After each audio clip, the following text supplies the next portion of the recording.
อ้อันนี้ไม่ยังไงเนี่ยปลายไปเนี่ยอะไรประมาณโดยไม่ประมาณโดยทุกคน เนาะไม้กระดามสีสวยเข้าถ้าว่ามีผู้ใหญ่ใจดีความฝันของเจ้านี่จักได้ยังอยากได้สังกะสีอ๋อผัวก็อยากได้บ่ผัวนะผัวก็อยากได้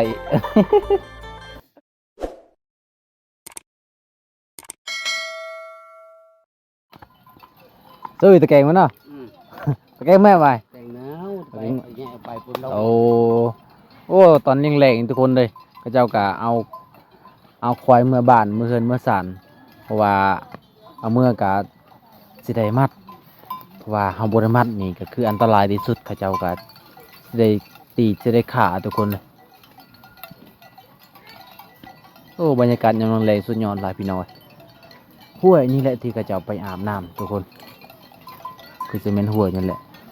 กะบ่ฮู้ว่าสิมีปลาหรือบ่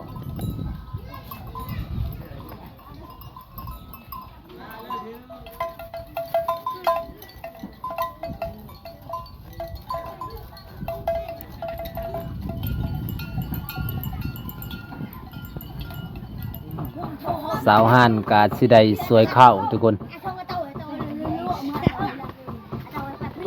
สุกแล้วว่าสาวห่านจีนอยู่บ่ ดัดไทยบ่นะเข้าให้ทุกคนนึ่งเขายามแรงๆเบิ่งอากาศยามแรงๆสุดยอดพี่น้องเลยอยู่หมู่บ้านแบบนี้โอ้ผักอันนี้งามดีเนาะ เอาล่ะมันนู้นน่ะผักเอามาได้ใส่ฮะบ้านเราอยู่ดอกบ้านงอเละเย็น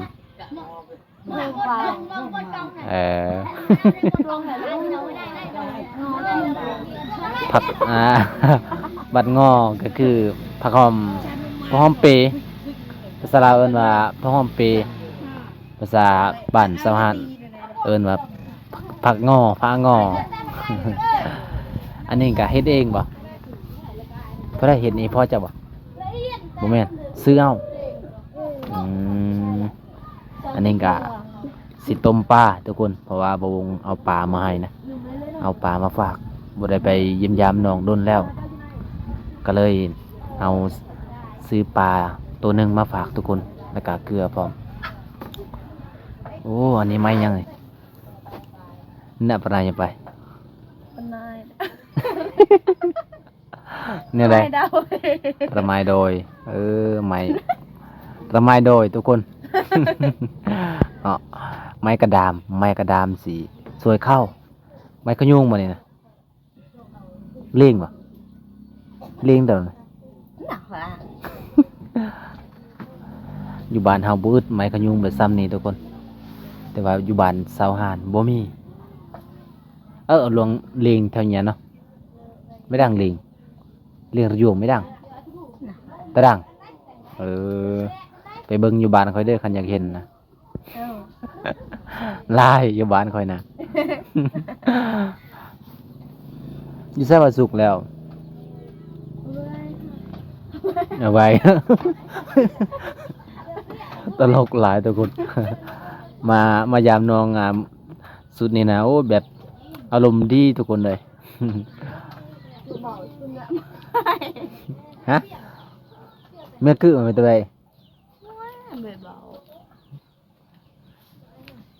เบิ่นเบาcáiตาโบโอ้โหจังสีเลยเนาะโอ้ยมันยังสินมันดำนี่เขากำบ่เดินเกรงตะเบิ่นคิดว่าเขากำทุกคนเขานี่เข้าบ่ได้ทุกคนเพราะว่าเพิ่นครัวข้างนอกมันแคบแฮงกินข้าวกินบ่ได้สองคน คำผู้ใดเป็นผัวสาวหานนี่กินได้อยู่นี่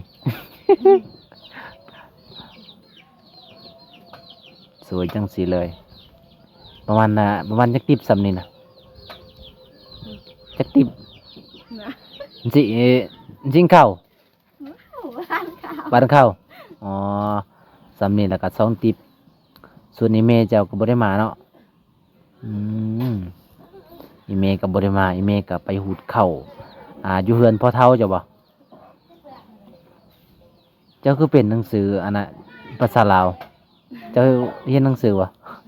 บ่ได้เรียน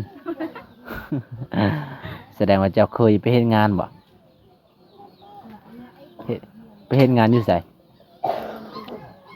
อยู่สิโปนเซใจ นี่เขาว่าเซโปนเซใจเด้ ไปเฮ็ดงานอยู่ลำเวียดบ่ ยังไปเฮ็ดงานอยู่ไสแหละ ดูเนี่ยเจ้าได้เสร็จ อ๋อ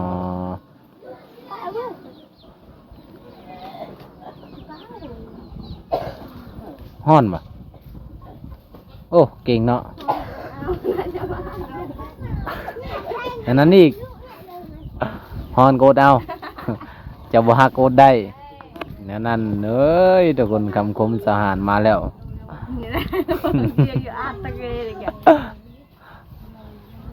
นี่เจ้าคือมายังโอสิครัวนั่นครัวข้าวครัวบ่เขาเอิ้นว่าข้าวครัวจังไดก็ภาษาเจ้าค่อยลืมได้กินนี่นะเอ็นเด้อเตรอืมเอตรีเอตรีก็คือ นี่ยากกันน่ะ ข้าวครัวย ากมุเออ สาวหานกาสิได้สวยเข้าทุกคน บรรยากาศยามแรงๆนี่ก็สาวๆแต่ละคนเขาเจ้าก็ต้องได้เฮ็ดอยู่เพื่อกินอยู่ในครอบครัวขยันทุกคน โอ้จังสีเลยเนาะจะบ่พัดเอาบ่โดนตติบ่ยาเลยเนาะ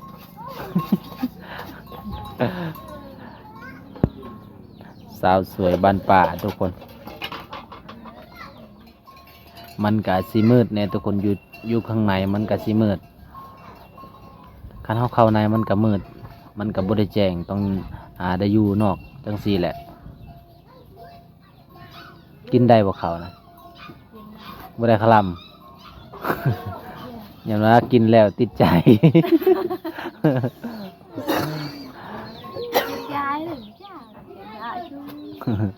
ยันว่ากินแล้วเมื่อบ่ได้ค่อยบ่กินแล้ว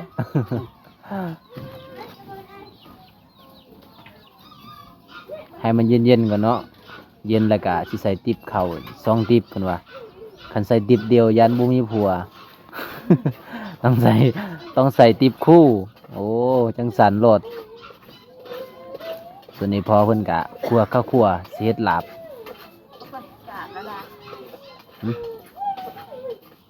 ปูบ่เจริญนี่นะผู้เฮ็ดลาบนี่ปูบ่เจริญช่วยหน่อย บาส ฮะบานั่นไม่ได้นั่นอยู่ดอกบาก บ่เข้าใจเลยปลาเหลียงน่ะปลาเหลียงมันใจป่ะมันใจเหรอลุงปลาใจ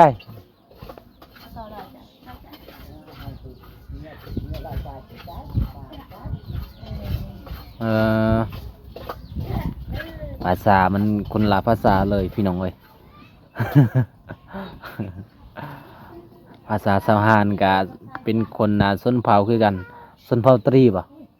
ชนเผ่าเดินเผ่าตรีเนาะเขตเสโปนชนเผ่าตรีส่วนในเขตบ้านบวงก็ชนเผ่ามังกรชนเผ่าบรู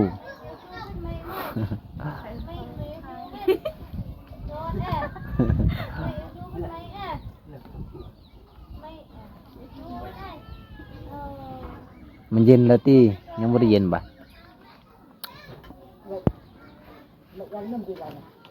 ฮะ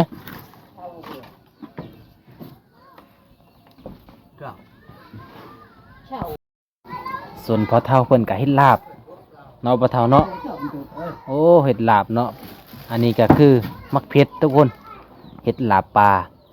ก็บ่ได้เคยกินแบบอ่าเขาเอิ้นว่าฝีมืออยู่ที่บ้านสะดึงเมืองสิโปนทุกคนอยู่ในหมู่บ้านนี้ก็เจ้าก็ใจดีหลายเลยเบิ่งบ่าววงมาก็ให้กินให้ทุกคนว่าแต่ว่าบ่าววงเอาปลามาให้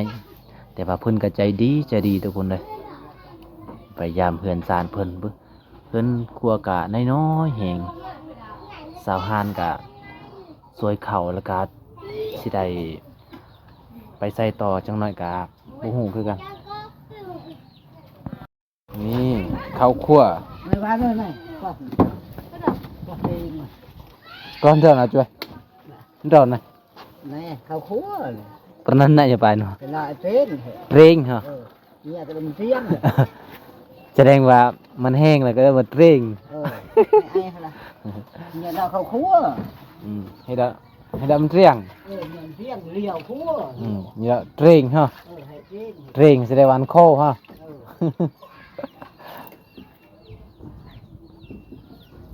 đã nào là kệ nhé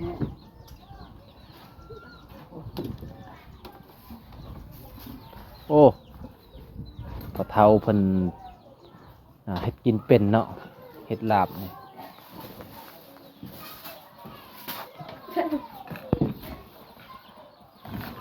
là họ lúc đó cỡ ai nó rồi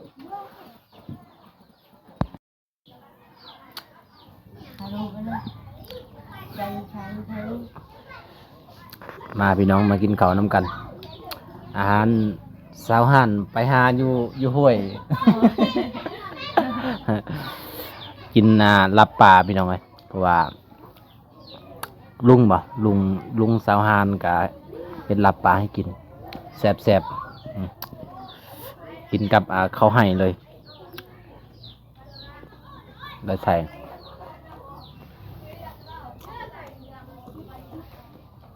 เมียนจะบ่มาเนาะมื่นแล้วมาแบบมื่นประธานจูบนะคัดเจอ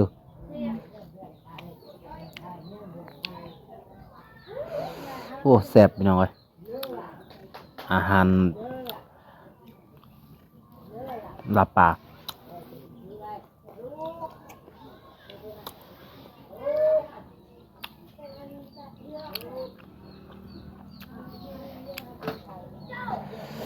จ่ายเด้อ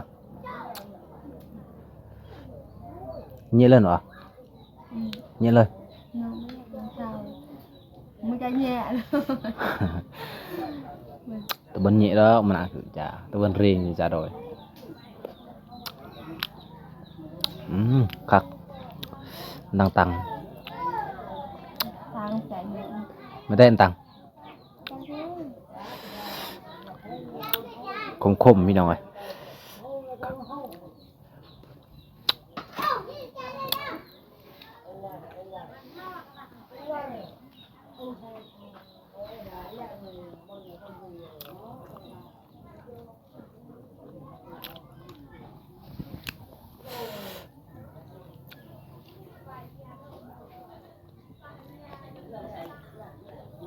được ra đâu chưa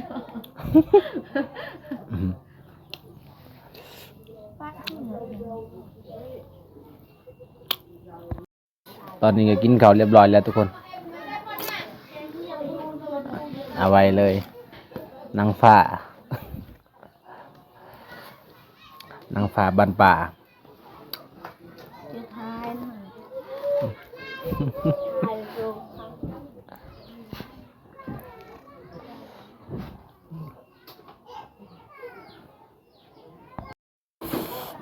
เอาสหาน